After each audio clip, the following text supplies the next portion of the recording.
comentado. Entonces, ¿por qué necesito yo también precalentar el agua? Porque vamos a suponer el día de hoy que ya amanecimos un poco con una temperatura un poco más fresca, el agua en la mañana está más fría, alrededor de unos 20 grados Celsius. Entonces, si yo quiero es el agua, las condiciones de la Ciudad de México, llevar la fase de vapor, tendríamos que incrementar la temperatura desde 20 grados Celsius hasta alrededor de 94 o 96 grados Celsius para que se nos empiece a generar el vapor de agua aquí.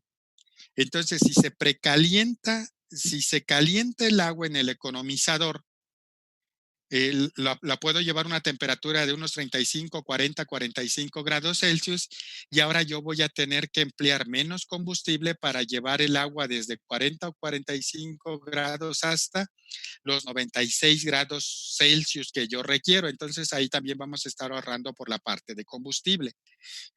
Esos gases, una vez que salen, ya se dirigen a la chimenea y se emiten a la atmósfera. ¿Por qué también es la idea de utilizar el precalentador y el economizador? Voy a ir reduciendo la temperatura de los gases de escape.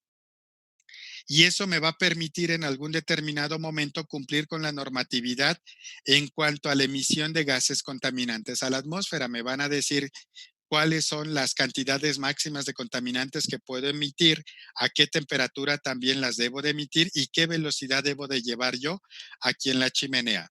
La velocidad me interesa para que la pluma, así se le llama al humo que sale de aquí o todos esos gases, para que esa pluma llegue a una altura adecuada para que no vaya a caer o se disperse en la atmósfera y no se vaya a concentrar en algún lugar cercano al proceso en donde se encuentran. Entonces, ya aquí tenemos esta parte lado aire, lado gases y el otro es la parte combustible y la parte de agua. Por el lado de combustible, aquí que lo que va a llegar, va a haber, en el caso de los trenes de gases, su función va a ser reducir la presión a la presión que requiere el quemador que se tiene en la caldera. Ya se va a suministrar el gas natural en este caso, se le está suministrando el aire y aquí ya se va a tener un control por relación.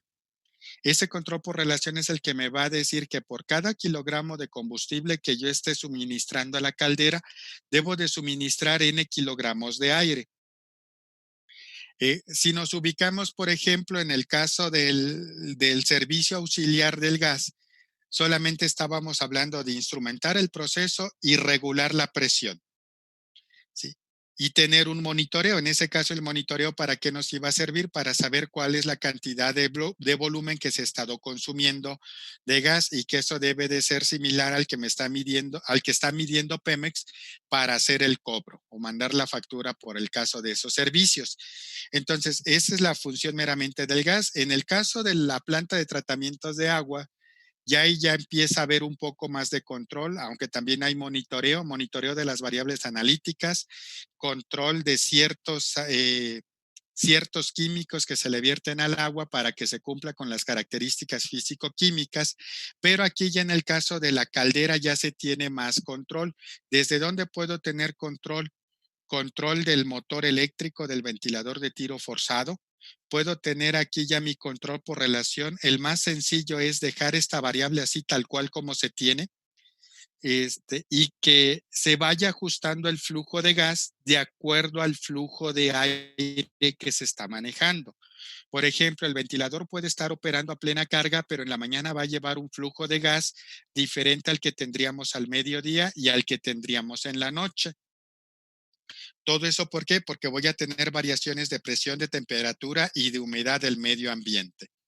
Otra forma ya más compleja, ¿cuál pudiera ser?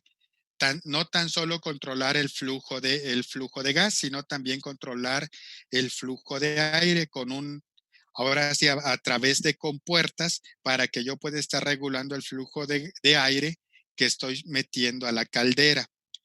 Y este control por relación, si yo quiero un control por relación que aproveche al máximo el combustible por el cual yo estoy pagando, se le pone en la chimenea un sensor de oxígeno. ese sensor de oxígeno va conectado a un transmisor y ese transmisor manda la señal al controlador para ajustar la relación aire-combustible. Porque si yo tengo aquí oxígeno en exceso, me está dando a entender de que no tengo una mezcla estequiométrica.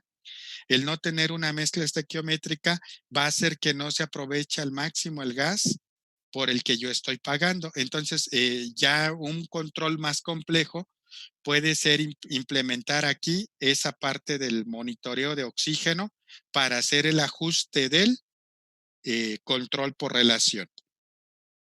Otro punto más que va a tener esta caldera va a tener su sistema instrumentado de seguridad, porque estas calderas, si llegan a tener una sobrepresión, podemos llegar a tener la parte de que la caldera explote y poner en riesgo no tanto la infraestructura del proceso, la infraestructura física, sino también la infraestructura humana. Entonces, esta es la parte de lo que tenemos de ya toda la parte de la instrumentación y control que va a manejar esta caldera.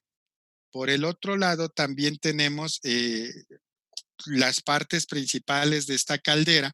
Dentro de esas partes principales tenemos el domo, que es el punto que tenemos aquí. Si se acuerdan, habíamos dicho que en el domo es donde se da el cambio de fase. ¿Qué más vamos a tener también? Los quemadores, el área de quemadores, el área del hogar, que es en donde están los gases de combustión, que es en donde vamos a tener la máxima temperatura aquí para que tengamos la transferencia de calor por radiación hacia el agua que está circulando por los tubos de agua. Entonces, estos tubos de agua van a unir estos domos inferiores con el domo superior y por convección van a estar recirculando. Y aquí en la parte libre que queda en la parte superior es en donde se nos va a estar generando el vapor. Si estamos hablando, por ejemplo, de calderas, una caldera tiene una característica. Me va a generar vapor, ya sea húmedo, vapor saturado o vapor con un ligero grado de sobrecalentamiento. Aunque también las calderas, por ejemplo, en el caso de los gimnasios, así como en el caso de algunas albercas como la que está en Zacatenco, también se tiene la parte de las calderas para hacer el calentamiento de agua. Ahí ya no se utilizan calentadores de agua por el volumen de agua que hay que calentar, por eso es que se hace el uso de las calderas para ese tipo de aplicaciones, aunque hoy en día ya también se anda buscando, o hay algunos gimnasios que además de la caldera también tienen un sistema de calentamiento de agua solar para ahora sí reducir costos. Entonces, esto es lo que tenemos ya como lo que sería la caldera y la diferencia respecto a un generador de vapor, además de tener el precalentador y el economizador, tiene otro intercambiador de calor más que sería la parte del sobrecalentador. Entonces, un generador de vapor, a diferencia de una caldera, el generador de vapor nos va a estar generando un vapor ya sobrecalentado, no ligeramente sobrecalentado, sino con un sobrecalentamiento ya con cierto valor de presión y de temperatura. Eh, Aquí vamos a ver algunas fotos de las calderas que tienen aquí en este proceso, en donde vamos a ver varios de los instrumentos que luego revisamos cuando hicimos el análisis detallado del generador, del DTI, del generador de vapor de CFE. Entonces, esta parte de aquí arriba, este es el domo, sería el domo superior en donde se está generando el vapor. Si se dan cuenta aquí donde se alcanza a ver esta válvula, tenemos la línea de suministro de agua. Esta es una válvula manual. Ahorita vamos a ver que también hay una válvula de control. Entonces aquí es en donde vamos a suministrar el agua ya tratada para que se genere el vapor en la caldera. Tenemos una mirilla de nivel y también hay algunos electroniveles que nos van a permitir ahora sí ahora sí las alarmas por nivel alto y nivel bajo en el domo superior. Y eso también va a estar asociado con las alarmas que va a tener este tipo de caldera. El otro elemento que tenemos aquí estamos viendo lo que es la tubería que lleva el agua de alimentación y esta es la válvula que va a controlar el flujo de agua hacia el domo de la caldera. Si se acuerdan, resolvimos un problema de calcular el CB de una válvula, en donde, y es el CB de la válvula que calculamos en esa ocasión, era de una válvula de agua de alimentación a una caldera. Prácticamente nosotros estuvimos calculando el CB de esta válvula, que tomamos como datos la parte de lo que son parámetros de proceso de la caldera. Entonces, esta es la válvula que ya va a regular el flujo de agua que se va a estar suministrando y que eso va a estar asociado con el flujo de vapor que está demandando el proceso. Si hay más demanda de vapor, de flujo de vapor, debe de haber más flujo de agua el que yo esté alimentando a mi sistema. Y viceversa, si se reduce, también se debe de reducir el agua de alimentación. ¿Qué otros elementos tiene este domo superior o la caldera? Todo lo que son las calderas o generadores de vapor, así como los tanques que acumulan el aire de instrumentos o el aire de proceso, deben de tener un estampado bajo normas ASME, que es la Sociedad Americana de Ingenieros Mecánicos. Ese estampado bajo norma ASME lo pide un código ASME para recipientes a presión.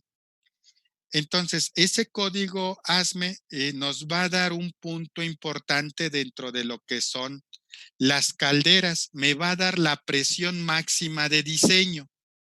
Esa presión máxima de diseño es la presión más alta a la cual yo puedo someter el equipo a que esté operando.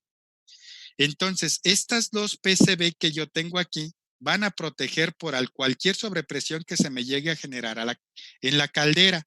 Y estas válvulas van a estar ajustadas a una presión menor a la presión máxima de diseño de la caldera. Al momento de que estos son recipientes a presión, la Secretaría de Trabajo y Previsión Social les va a pedir ya cuando ustedes anden en proceso o si llegan a estar en la parte de operación o de mantenimiento de estos procesos, les van a solicitar cada 5 años que tengan una certificación de sus recipientes a presión, incluidas las calderas. ¿Quién les va a hacer esa certificación? Ustedes deberían de entrar a la entidad mexicana de acreditamiento y buscar unidades verificadoras acreditadas. Esas unidades verificadoras acreditadas son las que van a poder certificar sus equipos a presión.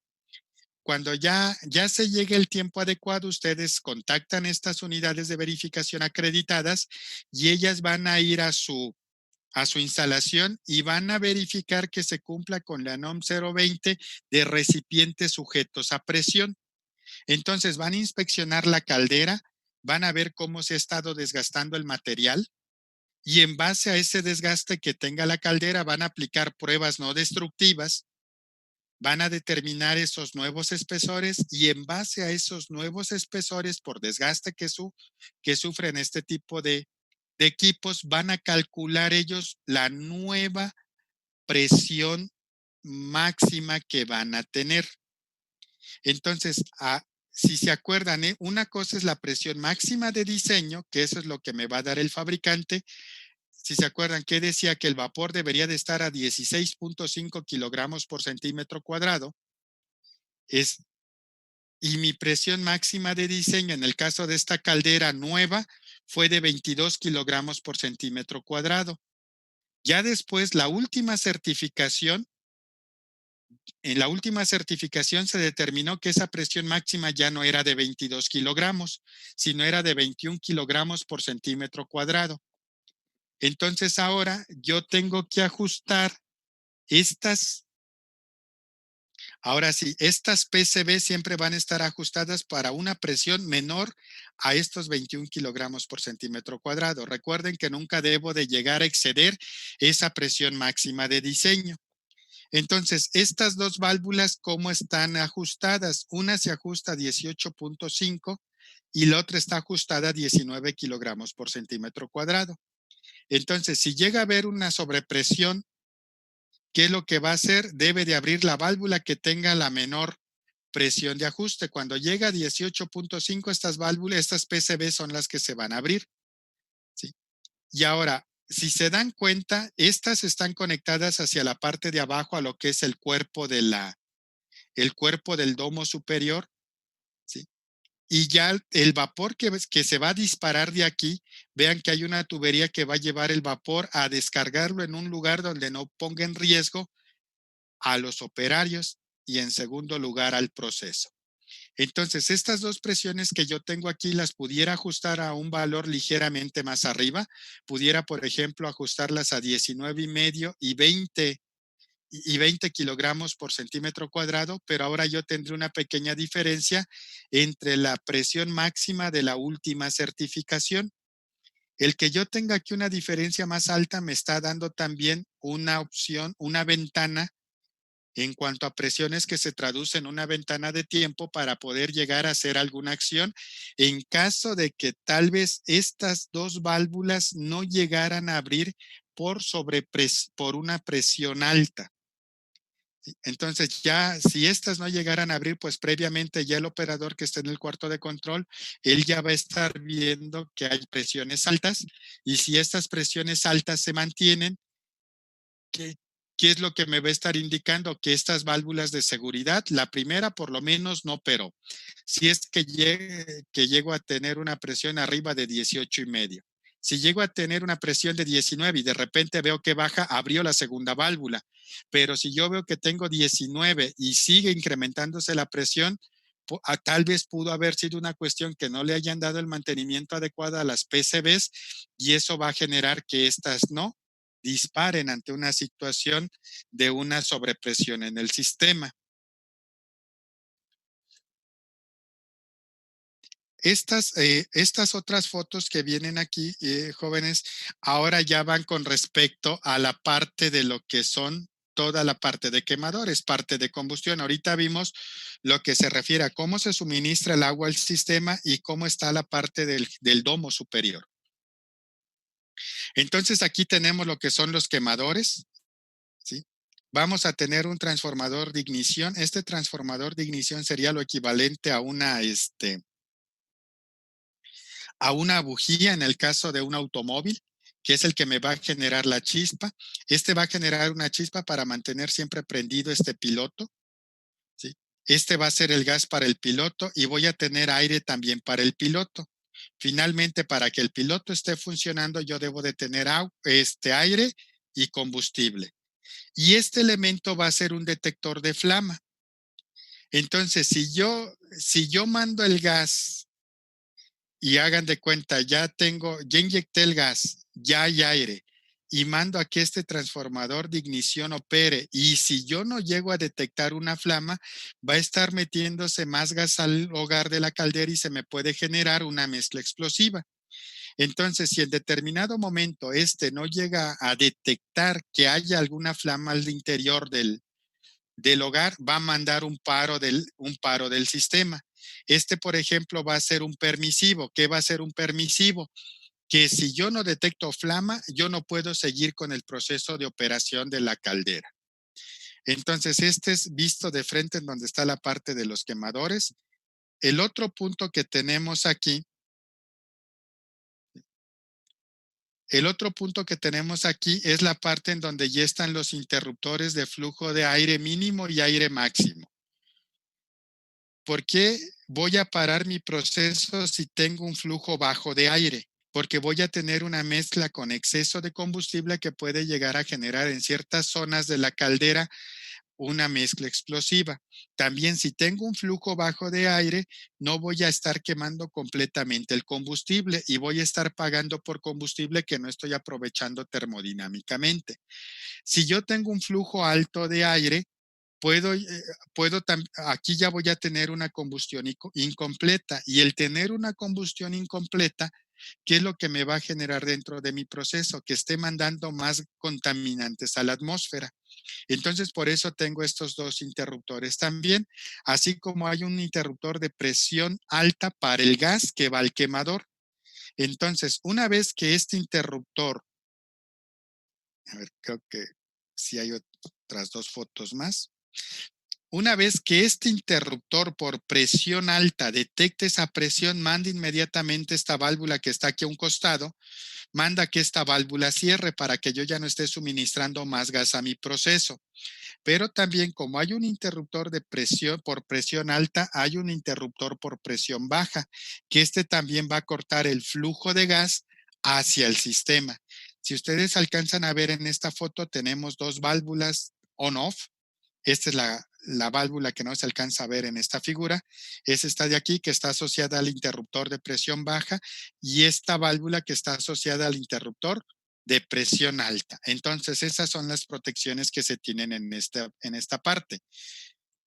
Y estos son los detalles en cuanto a los interruptores de flujo alto o flujo bajo de aire para la caldera, para el hogar. Y también si se acuerdan, se había comentado que todo esto llegaba a un tren de gas. Este tren de gas es el que va a suministrar el gas a toda la parte de las calderas. Hay válvulas de cierre, ¿sí? Por aquí, si se dan cuenta, hay una válvula de purga. Si es que yo llego a cerrar algunas de estas válvulas y las válvulas previas que tenemos, esta válvula, que va a ser una válvula solenoide con una protección eléctrica adecuada, va a abrir para ventear todo el gas que se quede atrapado a presión y vamos a tener una válvula de control de flujo de gas, que esta es la que va a mandar para todas las tres calderas que se tienen. Y ya por último, fíjense, este diagrama de flujo es el que ya nos va a poner, ya nos va a reunir todos los elementos que tenemos, a excepción de aire y de combustible. Si se acuerdan, teníamos la planta de tratamiento de aguas, que había dos métodos para hacer el tratamiento de agua, y la función de estos dos era llevar el agua ya de tipo industrial al de aerador, y de este de aerador ya se van a ir a las tres calderas que se tienen, a las dos que van a estar operando y a la caldera que va a estar de respaldo, y el vapor que generen estas tres calderas ya se va a ir a un cabezal de vapor, y ese cabezal de vapor ya va a estar distribuyendo a las máquinas de papel y a la planta recicladora. Y de aquí se va a tener, en el caso de las tres máquinas de papel, todo el condensado se va a regresar a un tanque de condensados, se le va a dar un cierto tratamiento y nuevamente se va a mandar al aerador. Y ya aquí está cubierto en este diagrama de flujo todo lo que son agua, vapor y el retorno de condensados. Aquí ya cada caldera se le pondría el suministro de gas y el suministro de aire. Y cada una de las calderas debe de tener su salida de gases de combustión hacia la atmósfera. Y aquí es en donde cerramos el ciclo de vapor. ¿Dudas, preguntas, comentarios hasta aquí, jóvenes? ¿Los escucho o los leo?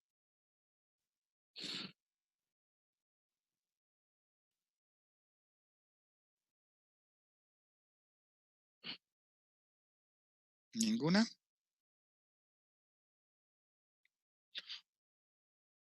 Ok, entonces el otro punto que vamos a ver el día de hoy va a ser la parte de aire comprimido.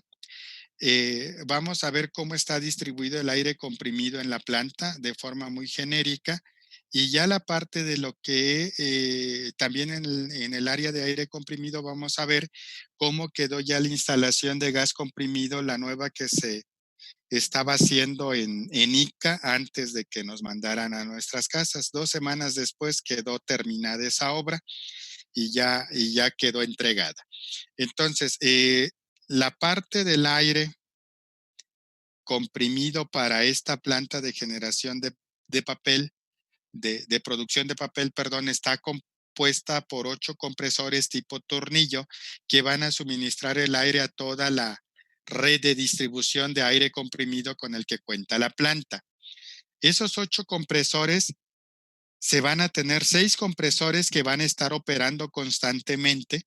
Dentro de estos 6 compresores que van a operar de forma constante, cuatro van a operar a plena carga, así como cuando ustedes arrancan la bomba de su casa para llenar el tinaco, y 2 van a modular la presión. ¿Qué quiere decir que se module la presión? Si por alguna cuestión de proceso estoy demandando más aire, ¿qué le va a pasar a la presión del aire comprimido? Se va a reducir. Entonces ahí es en donde van a entrar estos dos compresores, ahora sí a recuperar esa presión para que no vaya a tener un paro de planta por una presión baja de aire de proceso o aire de instrumentos. Estos 4 y 2 compresores van a estar distribuidos en dos secciones compuestas por 3 compresores, de los cuales 2 van a estar a plena carga y uno va a ser el que va a modular. Y los otros 2 compresores restantes son los que van a estar de respaldo si es que alguno de estos 6 compresores llega a fallar. Entonces, una vez que ya tengo estos compresores, los 6 compresores que van a estar operando van a arrancar cuando yo tengo una presión de 5.7 kilogramos por centímetro cuadrado en, en los tanques que almacenan el aire comprimido, y van a parar cuando yo llegue a 6.1 kilogramos por centímetro cuadrado. ¿Por qué voy a ocupar todo este intervalo de presiones? Para que yo tenga la compensación de toda la caída de presión desde el punto donde genero hasta el último punto de consumo.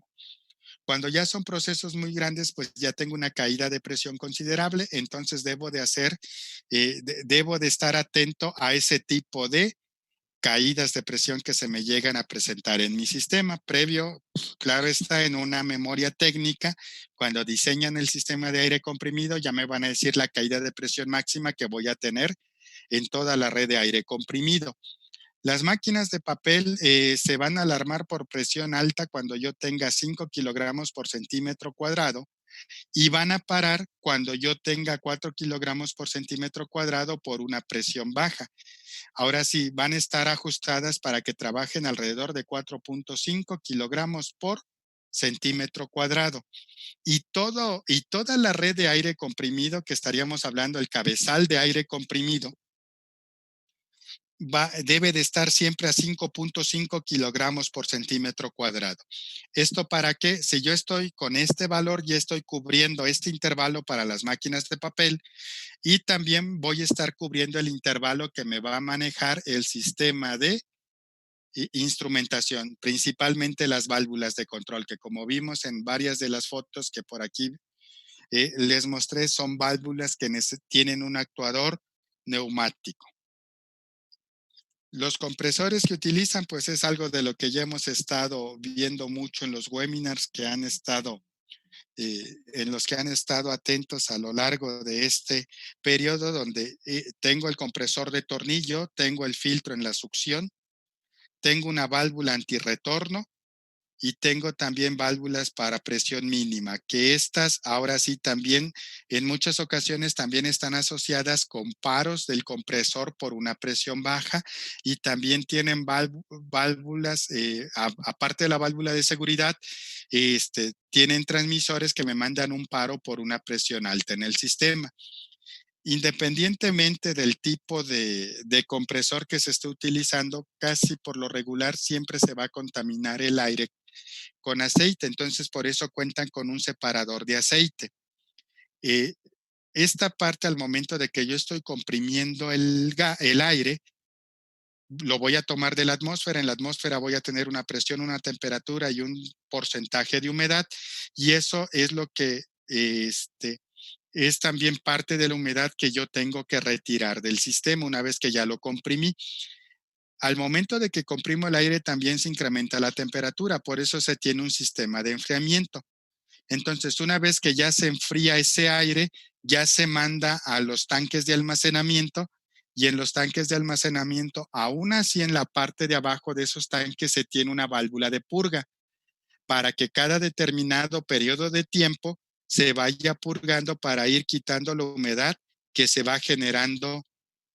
Ahora sí que el líquido que se va condensando en los tanques de almacenamiento.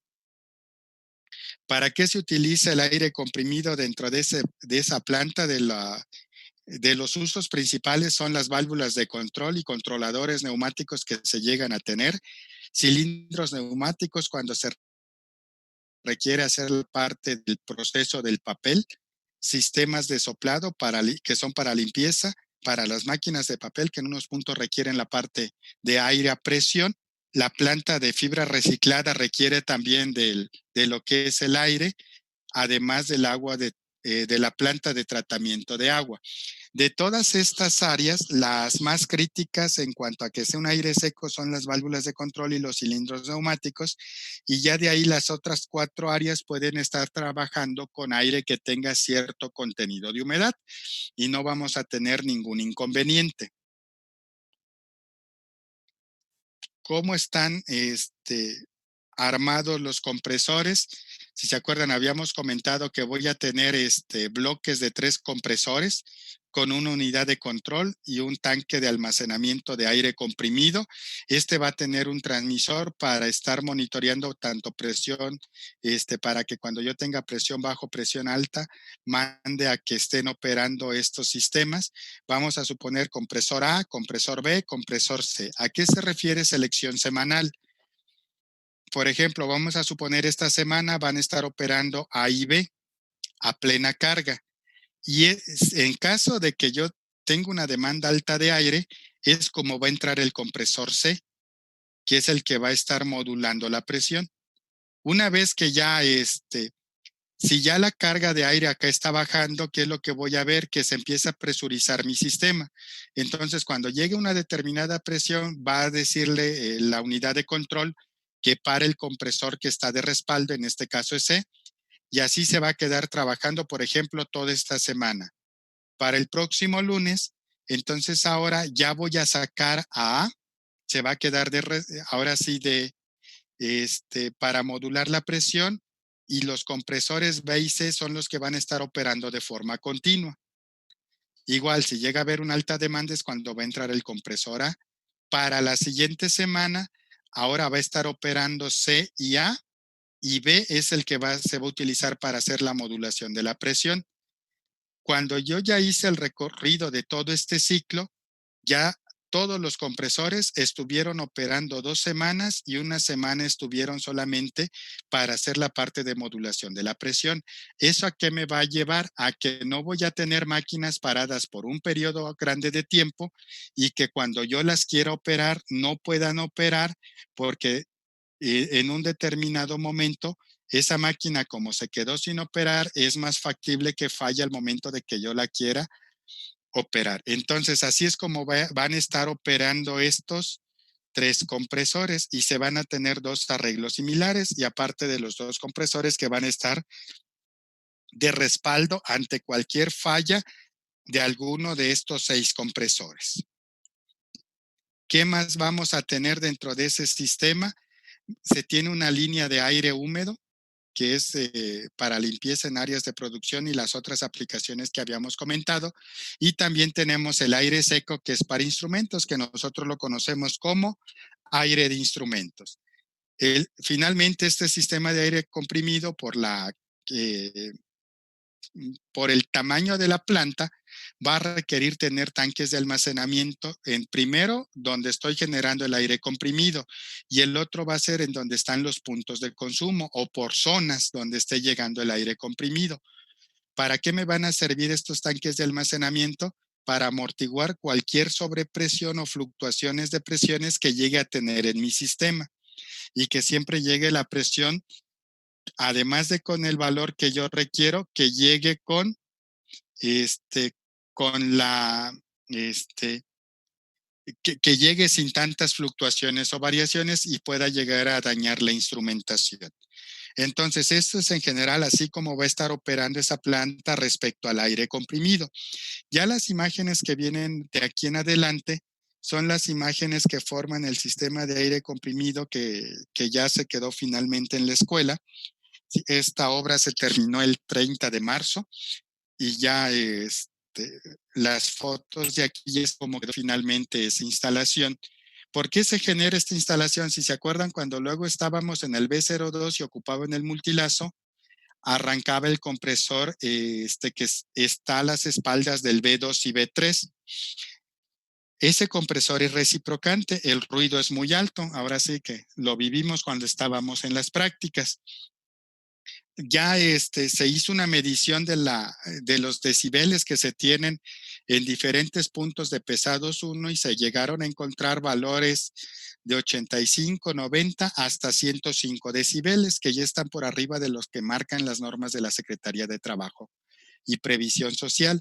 Entonces se optó por hacer un nuevo cambio. Ese cambio, en un inicio el proyecto contemplaba nuevamente 2 compresores reciprocantes, pero que esos compresores reciprocantes ya no iban a estar adentro de los laboratorios, sino se iban a poner en la parte exterior, así como están a la altura del Z5 hasta donde termina los laboratorios ligeros y pesados, que si se dan cuenta, en todo ese pasillo luego hay compresores que están en la parte externa.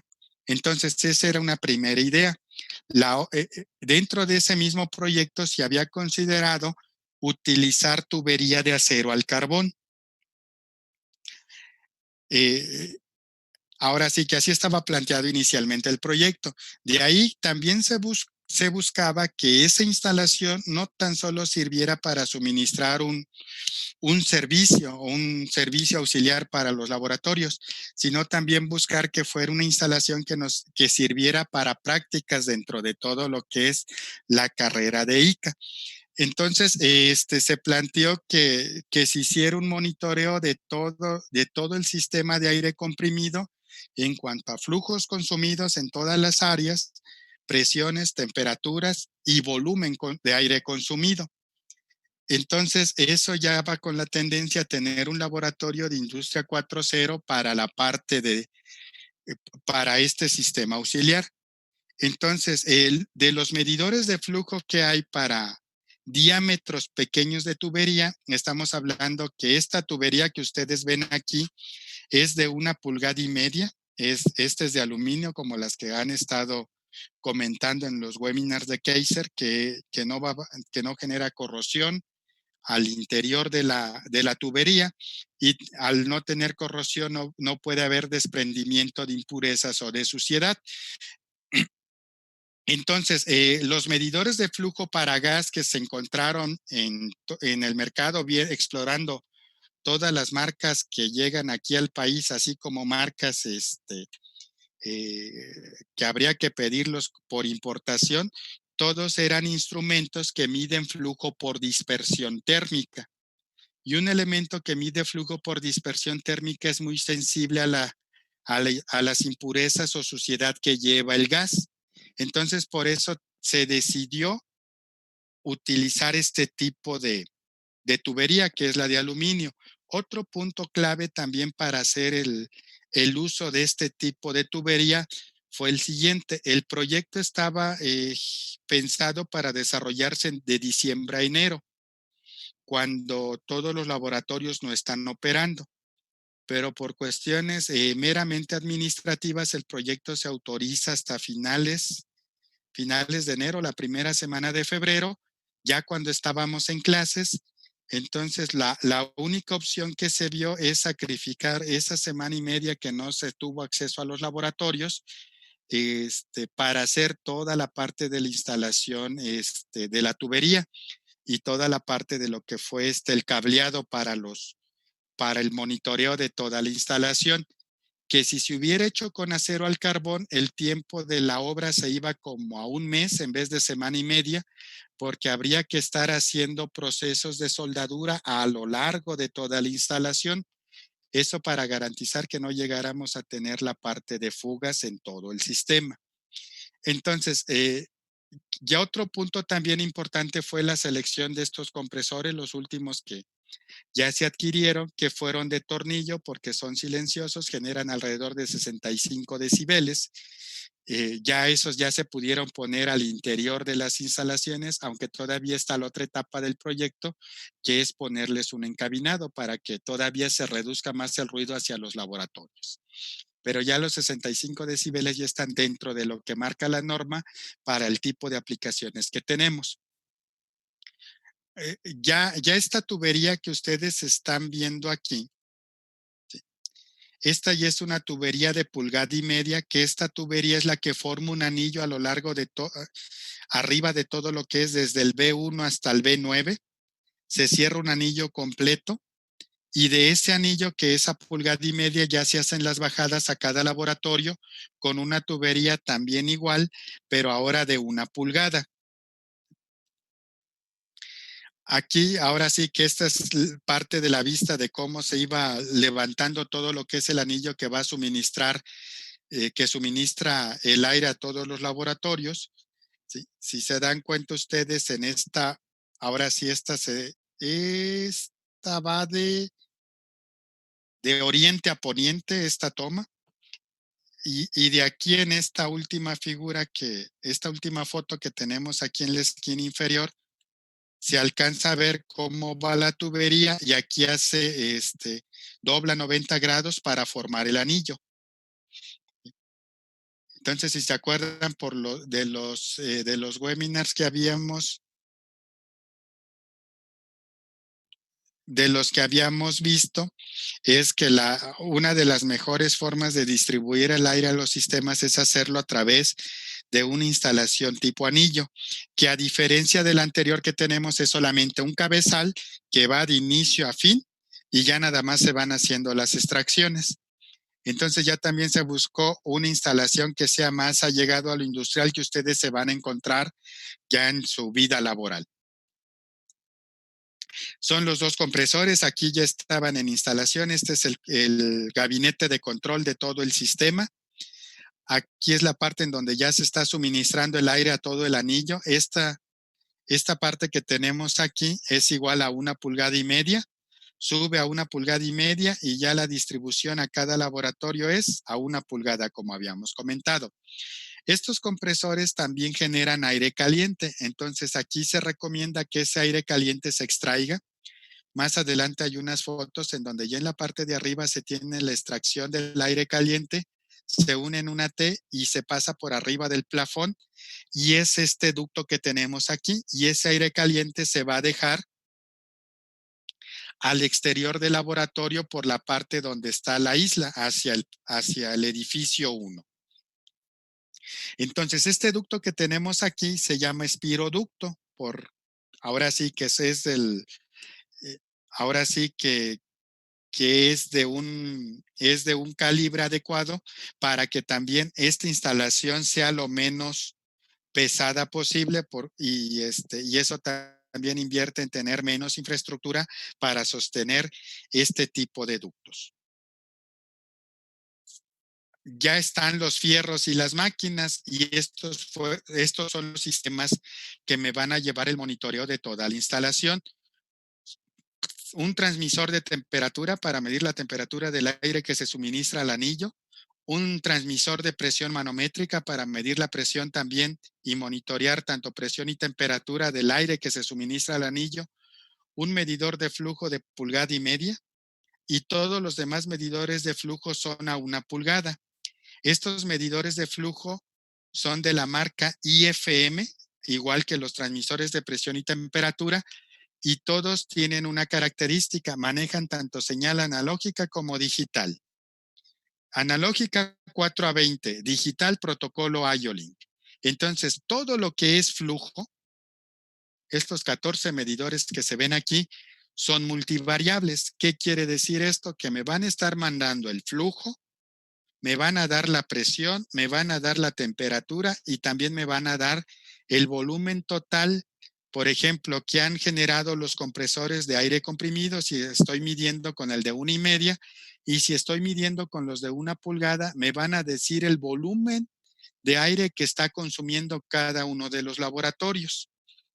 Entonces, esta es la parte de la instrumentación. Al ser este protocolo IO-Link, si se acuerdan cuando nos presentaron sus compañeros ese protocolo, tiene una característica que no se puede enviar más allá de 20 metros de distancia. Entonces, para eso se ocuparon estos 3 máster que están distribuidos en todo el área de pesados 1 para que el transmisor más alejado estuviera a una distancia menor de 20 metros de este máster. En la parte de abajo es en donde llega el cableado de estos transmisores, los de dispersión térmica, y estos a través de Ethernet IP ya se conectan hacia el tablero principal. Cada uno de estos máster se colocó en un gabinete. En este gabinete ya llegan las señales de los transmisores y sale la señal de Ethernet IP que va directo a donde está el gabinete central. Aquí se tiene la parte de las clemas de conexión de todo lo que son. Aquí a por ejemplo, en este máster están llegando 5 transmisores de flujo. ¿Sí? Si no mal recuerdo es el 1, el 2, el 3, el 4 y el A06 que están llegando a este máster. Y este máster ya va conectado por Ethernet IP al tablero principal. Entonces aquí tenemos tanto señal IO-Link como señal de 4 a 20 miliamperes. Ya aquí ya tenemos los compresores ya con sus ductos para extraer el aire caliente. Ya aquí se tienen instalados lo que son el transmisor de presión y el transmisor de temperatura, ¿sí? Que son estos dos que tenemos aquí. Estos compresores tienen ahora sí en su pantalla, se pueden configurar todos los parámetros y tiene también una tarjeta RFID para que no cualquiera llegue a cambiar los parámetros de configuración que ya se tienen. Puedo moverme dentro del menú, pero no puedo hacer ningún cambio en cuanto a los parámetros de configuración. Por ejemplo, aquí para ese caso teníamos 27 grados Celsius de temperatura del aire y 6.6 bar de presión que estaban generando los compresores. Y ya también tiene dos pantallas. La pantalla que es con IO-Link no pasa por el PLC. La señal que es solamente para monitoreo de 4 a 20 miliamperes pasa por el PLC. Ya ahorita vamos a ver más adelante estas pantallas en grande. Este es el tablero principal. Este es el PLC para que yo pueda ver toda la señal del 4 a 20 miliamperes. La señal, cuando yo quiera ver señales de 4 a 20 miliamperes, solamente voy a estar viendo el flujo en todo el proceso. Cuando yo trabaje con las señales de IO-Link, voy a estar viendo presión, temperatura, flujo y volumen total de consumo. En la parte de arriba está la cuestión de lo que son protecciones, las fuentes de alimentación. Se me fue el nombre de los otros elementos. Y en la parte de abajo son mis clemas de conexión, elevadores. Este ya es cómo quedó el tablero. Este es un medidor de flujo. Este que es el 12 está midiendo el flujo total que le estoy suministrando al anillo, que en este caso son 164 litros por minuto a 28 grados Celsius, a una presión de 102 PSI. Y si ya le oprimimos esta tecla que es hacia abajo, se va a ir al otro parámetro que es el totalizador de flujo. Y este totalizador, está en verde, amarillo, rojo y el totalizador está en color blanco. Entonces, también cuando se arranca el sistema, aquí con estos LEDs, si se acuerdan, la parte de los transmisores inteligentes hacen su autodiagnóstico y ya cuando hicieron el autodiagnóstico ya está establecida la comunicación con el sistema de monitoreo. Y ya es aquí como van a quedar en todos los laboratorios B1, 2, 3, 4, 5, 9, 10, 11, 12 y 13, que son otros laboratorios que están a futuro planeados. Es en donde ya vamos a tener el medidor de flujo, ya va la señal para el máster y tengo aquí una unidad de mantenimiento. Todavía aquí filtro el aire y también hago la parte de regulación de la presión y ya para que cada laboratorio regule la presión de acuerdo a las necesidades que cada laboratorio tenga. Incluso también hay uno de estos elementos en el A06. Y estas son ya las pantallas en donde ya tengo el HMI de mi sistema. Tengo aquí los compresores, cómo están operando. Una semana opera compresor 1. Si hay una demanda alta de aire comprimido, entra compresor 2 momentáneamente. Cuando ya esa carga baja, para y sigue operando solamente compresor 1. A la siguiente semana se invierte, genera el aire compresor 2 y compresor 1 está de respaldo para que vayan ahora sí teniendo un desgaste simultáneo para el momento de que se vaya a dar mantenimiento. Entonces, aquí ya tenemos la presión y la temperatura que estoy suministrando al anillo, el flujo, presión, temperatura y el totalizador del flujo, el de 1.5 pulgadas. Todo este es el anillo de 1.5 pulgadas y ya las bajadas son a 1 pulgada y en cada uno de los laboratorios hay un medidor de flujo que me va a estar dando esas 4 variables. ¿Sí? Y este es el A06. Entonces, eso es cuando yo monitoreo señales con IOLINK y el otro punto es monitorear solamente a través del PLC con pura señal de 4 a 20 miliamperes.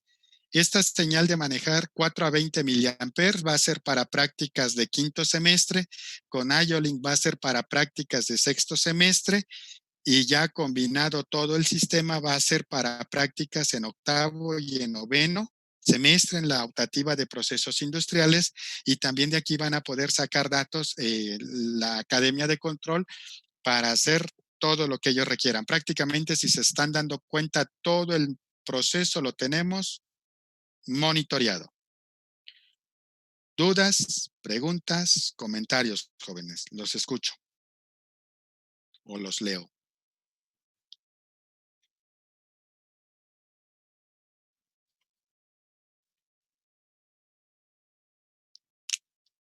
En caso de querer darle mantenimiento a los compresores, así como dijo que una semana opera uno, la otra semana el siguiente, ¿el tiempo para darle mantenimiento completo a uno se anda rondando como una semana o menos? No, Para... menos. Ya, Sí, gracias. hablando que el mantenimiento, Baruch, aquí estaríamos alrededor de, en un día le dan mantenimiento a los dos. ¿Por qué también se alternan de esa forma, Baruch? Para que al momento que yo le dé mantenimiento a los compresores sea los dos. Y eso es, por ejemplo, puede ser un día, ya puede ser en un sábado que no intervenga con la parte de clases o en caso de que ya quede en un intersemestral, pues ahí sí hay tiempo de sobra para esa parte de mantenimiento. Pero prácticamente es un mantenimiento que en un día se le da, teniendo ya todas las piezas que se requieren. ¿Sí?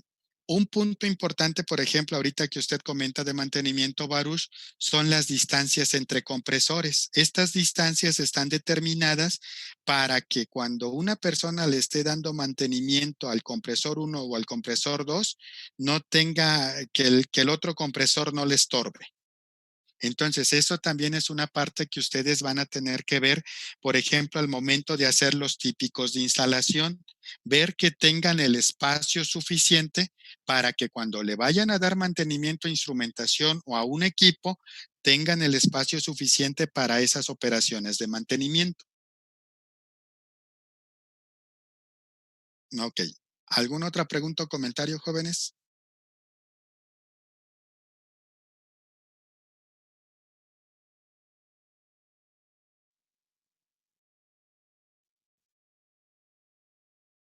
¿No?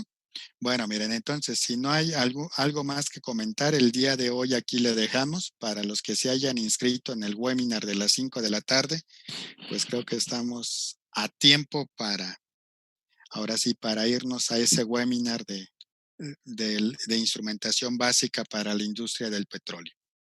Ok, jóvenes, entonces, si no hay nada más que agregar, nos estamos viendo en la próxima clase. Que tengan una buena tarde y para los que nos vemos a las 6:30, esperemos que hoy la lluvia no haga de las suyas, para que tengamos lo del repaso de elementos primarios de medición. Que tengan buena tarde y hasta luego. Profe, bonita tarde. Gracias igualmente.